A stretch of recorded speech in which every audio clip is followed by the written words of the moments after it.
Early static embeddings like word-to-vec and glove operate on a strict baseline premise.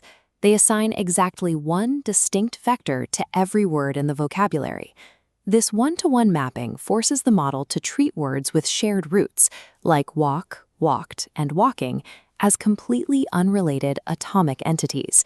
With no structural overlap, the neural network must learn the rules of morphology from scratch for every single variation of a root word. During trading, highly frequent words are optimized, but infrequent variations suffer. They receive sparse, noisy parameter updates, resulting in poor vector quality. Treating the word as an indivisible unit creates a representational inefficiency for any language that relies on structured grammar. While the atomic assumption is manageable for English, it breaks down when applied to morphologically rich languages.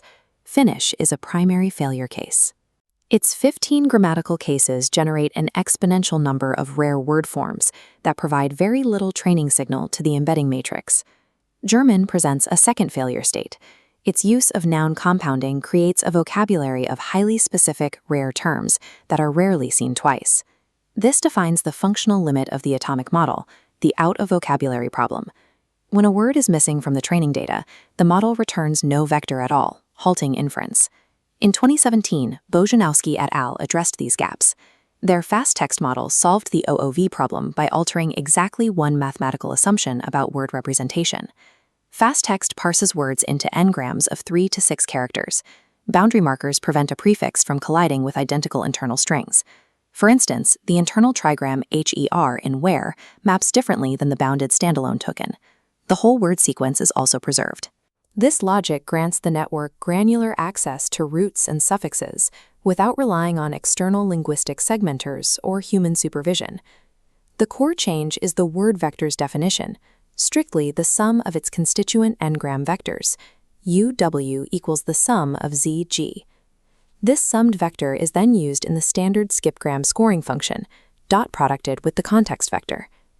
Because the scoring function matches word-to-vec, the rest of the architecture requires no modification. The logistic loss function and the negative sampling mechanism remain completely untouched. fastText efficiency comes from this minimal intervention. It gains subword awareness while keeping the standard skipgram pipeline intact.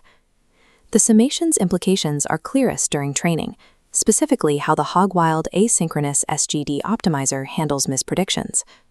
During backpropagation, the gradient flows through the sum, distributing adjustments to every subword bucket.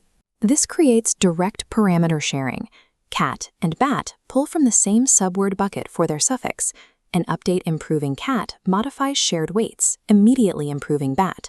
To bound memory, fastText uses FNV1A hashing. This maps an infinite variety of subword n-grams into a fixed array of 2 million buckets. Hashing causes minor collisions, where different n-grams share a vector. However, the model tolerates this noise given the size of the bucket array. This sharing allows rare word variations to inherit updates from their highly frequent morphological relatives. This solves the problem of encountering an unseen, out-of-vocabulary word during inference. The model extracts the n-grams of the unseen word, pulls their pre-trained weights from donor words like walk or portable, and sums them. This requires no retraining and no fallback null vector. The out-of-vocabulary path uses the same logic as the standard word path. By using subword composition, fastText produces mathematically valid representations for unseen words by design.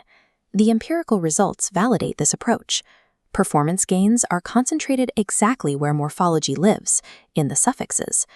This chart shows syntactic analogy performance, with a dramatic 22-point jump for Czech and an 11-point gain for German.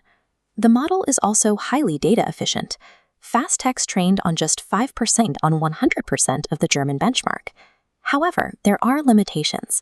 In languages like Italian and German, performance on semantic analogy tasks, tests of pure meaning, actually degrades. Meaning is not always a subword property. Forcing subword summation can introduce morphology noise that obscures the pure semantic signal. The engineering trade-off is clear. fastText accepts a 1.5 times computational slowdown in exchange for morphological robustness and extreme data efficiency. The history of static embeddings is a sequence of relaxations. Bengio introduced the dense matrix, word-to-vec simplified it, and Glove optimized the global objective. fastText reached the edge of this paradigm by transitioning from a rigid word to a bag of character engrams, yet it maintained one core assumption. It assigns exactly one static vector per word type, regardless of how it is used in a sentence.